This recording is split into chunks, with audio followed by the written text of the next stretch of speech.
Oui, tu veux bien venir m'aider à tenir quelque chose, s'il te plaît? Je suis coincé. Ouais, j'arrive. Merci.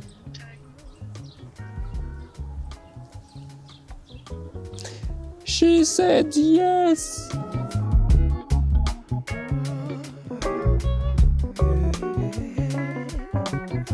Hello les amis, j'espère que vous allez bien. Bienvenue dans cette nouvelle vidéo. Dans la vidéo précédente, vous m'avez vu refaire ma toilette sèche et aujourd'hui là, je viens de recevoir un colis vachement important pour moi. Si vous avez lu le titre de la vidéo, vous savez déjà ce que c'est. Je vais bouger le camion, je vais me mettre au soleil sur la petite place en face pour pouvoir bricoler au soleil toute la journée parce que je vais surtout être sur le toit.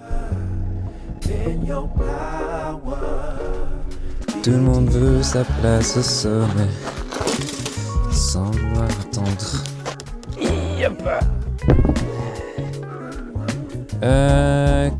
Comment que je vais... Hein? Bon, c'est quand même plus beau de le poser comme ça.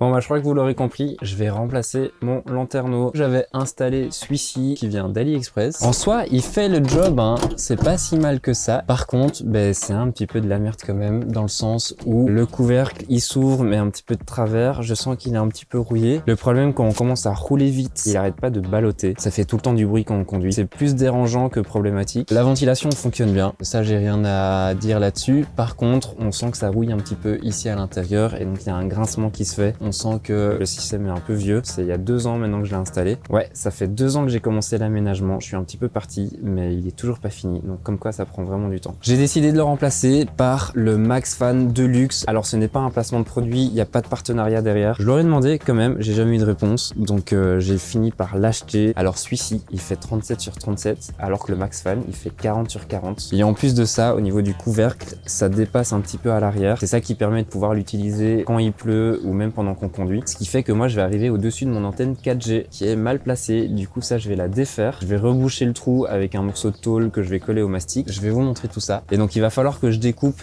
ici un carré plus grand. Le but aujourd'hui, c'est que le lanterneau soit au moins placé au-dessus. Et puis après, il y aura tous les petits réglages à faire pour qu'il s'imbrique vraiment bien ici dans l'aménagement. Ça va être un peu chiant, mais ça va aller.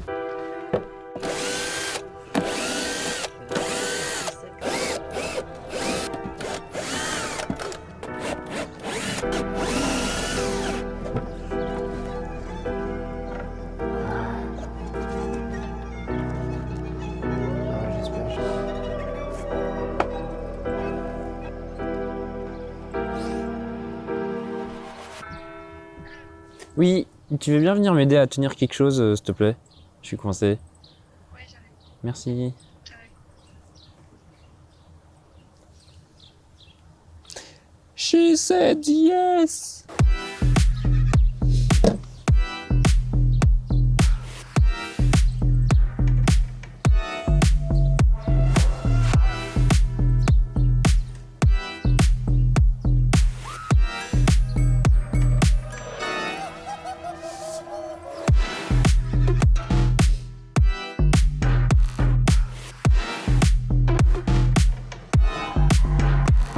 Yes, merci. Trop bien.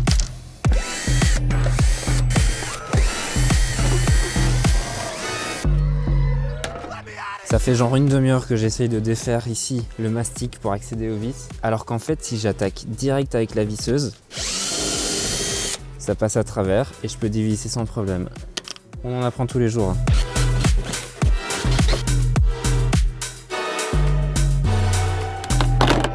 Bon alors j'ai passé 3 heures à essayer de défaire le lanterneau. Moi je vais m'arrêter là parce que le soleil se couche, il commence à faire vraiment froid. J'ai juste posé le MaxFan, il se met tout juste, mais le trou n'est pas assez grand pour vraiment qu'il se mette totalement bien dedans. Donc je vais le laisser comme ça pour l'instant, je vais me remettre en place pour la nuit. Et demain je devrais nettoyer tout le mastic qui colle, ça aussi ça va être quelque chose. Et puis je vais agrandir le trou et puis je vais coller le MaxFan. Puis en fait ce sera fait. Comme toujours, ça prend beaucoup plus de temps que prévu. Ça, je commence à être habitué. À chaque fois, ça prend des plombes. Moi, je vous retrouve demain pour la suite de ça. J'ai hâte d'y être parce que j'ai hâte d'avoir fini quand même. Et pour vous, c'est là, maintenant, tout de suite.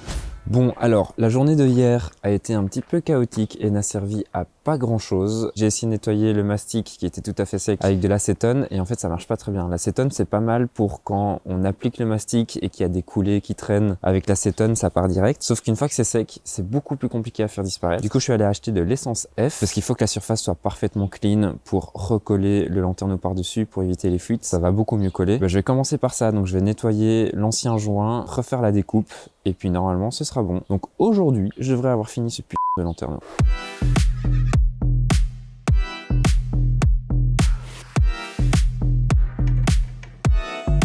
Alors verdict, là c'est là où je suis passé avec l'essence F. Donc j'y vais d'abord au grattoir pour enlever les gros morceaux et puis après je frotte pendant longtemps avec de l'essuie-tout et ça finit par partir. On voit que je me suis bien acharné, j'ai bien griffé la tôle quand j'ai essayé de décoller le lanterneau. Donc ça c'est maintenant et alors ça c'était avant l'essence F. Ça marche quand même bien, il faut juste avoir beaucoup de patience et puis il faut gratter, gratter, gratter et puis on finit par y arriver. L'avantage aussi de l'essence F, c'est que ça n'enlève pas la peinture. Contrairement à l'acétone, ça enlève un petit peu la peinture donc ça l'éclaircit. Ça peut être problématique. Ici je m'en fous parce que je vais recoller par au-dessus, mais voilà, l'essence au moins ça permet de pas abîmer la peinture de la carrosserie.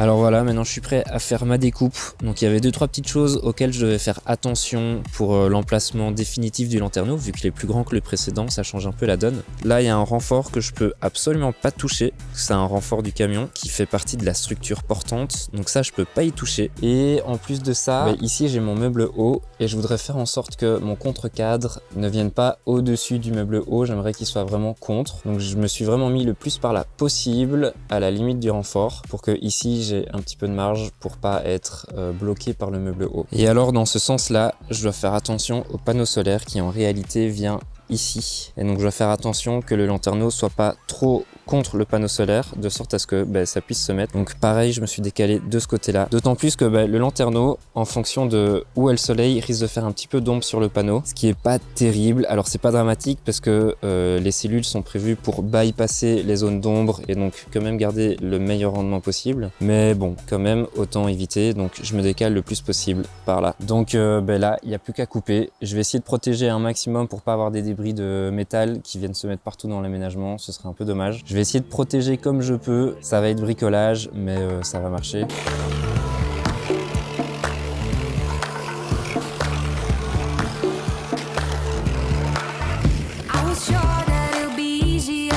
Et ouais, j'avais envie de le faire en une pièce.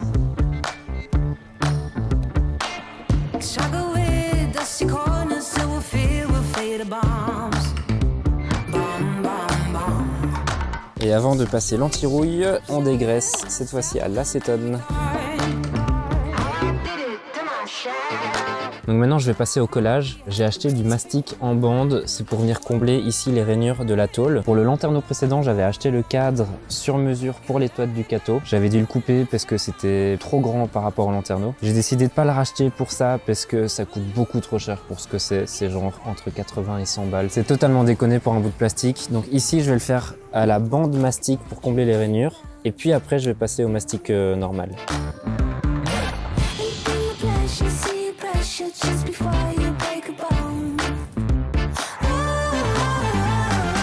Alors je mets du Sika 521 UV blanc. Je suis venu dégraisser ici tout autour. Et maintenant je vais juste mettre une bonne couche tout autour. Et puis on n'en parle plus.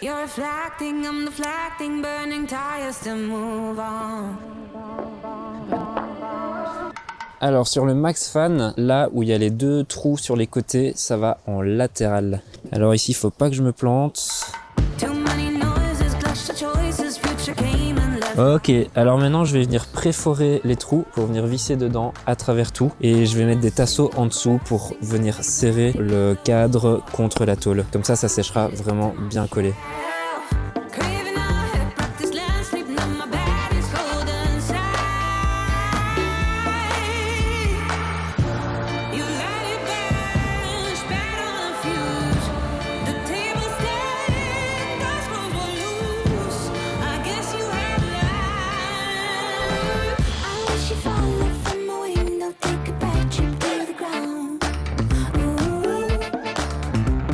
Voilà le petit bouchon, bon c'est fait à l'arrache. Au niveau esthétique, je m'en fiche un peu, je veux juste qu'il n'y ait pas de fuite. J'ai blindé en mastic, j'ai pas pris le temps d'essayer de faire des beaux plans vidéo et tout ça, parce que quand le mastic est frais, j'ai pas envie de perdre du temps, parce que sinon après ça sèche et c'est galère à travailler. Là pour moi c'est bon, maintenant il reste plus qu'à venir mettre le lanterneau ici, et il va s'accrocher à l'aide des 4 petits trous ici. Il y a 4 vis encore que je dois mettre ici entre le cadre et le lanterneau en lui-même, et puis après il y aura encore le contre-cadre par en dessous.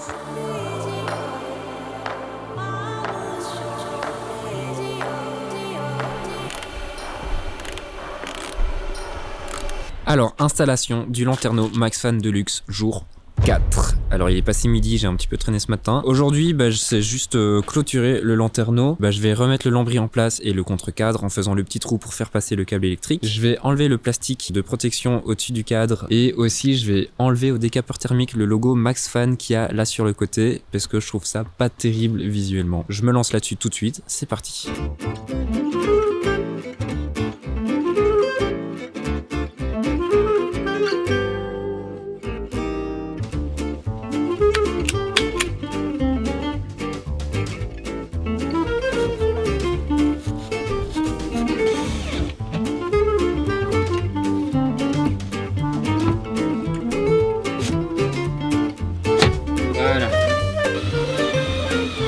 Comme tous les lanterneaux avec un ventilateur et donc de l'électricité, j'ai un câble ici qui ressort. Et donc dans mon contre-cadre, il n'y a pas de trou prévu pour faire passer le câble. Donc il va falloir que je crée une petite entaille au bon endroit, juste pour que quand je vienne appliquer mon contre-cadre, il y ait une petite goulotte par laquelle le câble puisse passer.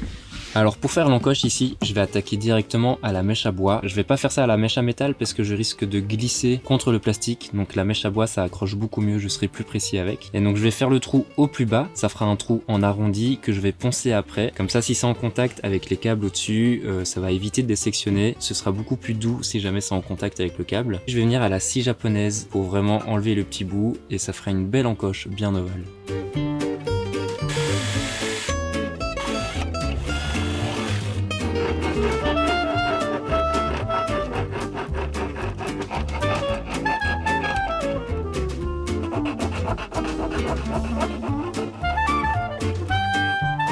Et voilà. Et là on dit merci Maxfan parce qu'ils fournissent des vis avec les têtes fraisées et c'est déjà blanc. Comme ça quand on les applique sur le contre-cadre, tout est homogène et tout est blanc. C'est con mais c'est le genre de détail que moi j'apprécie énormément. La petite touche finale.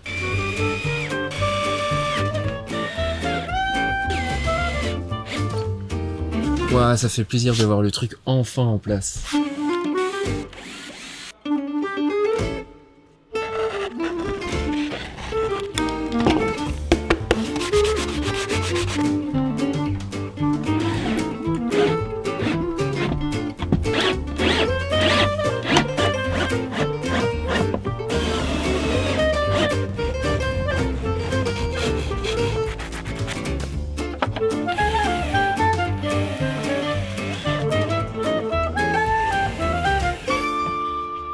Alors je vous retrouve 4 mois après la fin de l'installation. Comme vous pouvez le voir, c'est en place. Finalement, j'ai quand même un petit peu débordé ici. J'ai pas pu faire autrement. Au final, ça fonctionne super bien, donc il n'y a pas de souci. Par rapport au Maxfan, du coup, je vous fais un petit retour. C'est trop bien. J'ai aucun regret, vraiment.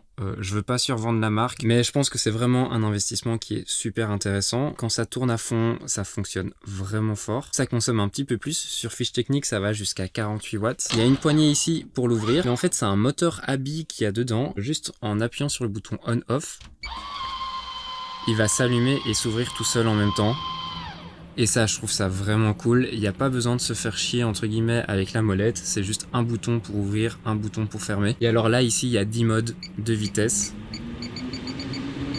Donc quand il tourne vraiment à fond, ça fait quand même un petit peu de bruit. Il vaut mieux avoir une autre aération en même temps pour que l'air puisse circuler. Mais par contre, la ventilation, on la sent vraiment bien. Ça crée des bons courants d'air. Et vraiment, quand il fait vraiment chaud, comme là, ici, maintenant en Écosse, ça soulage vraiment bien. Évidemment, j'ai le choix entre le in et le out. Et il y a un petit mode automatique pour que, automatiquement, quand il fait 26 degrés, le ventilateur se met en route. Ou quand on arrive en dessous de 26 degrés, il se désactive. Et puis là, pour l'éteindre, ça se fait tout seul. Franchement, c'est magique. Et alors la grille ici, elle se nettoie super facilement. Il y a juste 4 petits loquets ici à enlever. On récupère la grille, on va la dépoussiérer en extérieur, on la remet et c'est vraiment comme neuf. Alors oui, je sais, j'aurais dû directement acheter quelque chose de qualité et ne pas acheter une chinoiserie. Lâchez-vous en commentaire, je suis prêt à l'accepter, y a pas de souci. Je maintiens juste qu'il y a quelques chinoiseries encore qui peuvent valoir la peine. Parfois on tombe sur des bonnes surprises, mais sur un lanterneau, c'est vrai que j'ai peut-être été un petit peu ambitieux sur la question. Merci d'être resté jusqu'ici, ça me fait vraiment plaisir. J'espère que ça vous a plu, et puis si c'est le cas, n'hésitez pas à mettre un petit pouce comme ça. Les petits commentaires, vous connaissez. N'oubliez pas de vous abonner aussi, parce que je le vois là dans les statistiques, il y a beaucoup de non-abonnés qui regardent mes vidéos. C'est l'occasion, surtout si vous voulez voir la suite. Je vais continuer mon petit trip ici en Écosse, et en attendant, je prépare les vidéos pour vous montrer la suite. D'ici là, portez-vous bien. Ciao!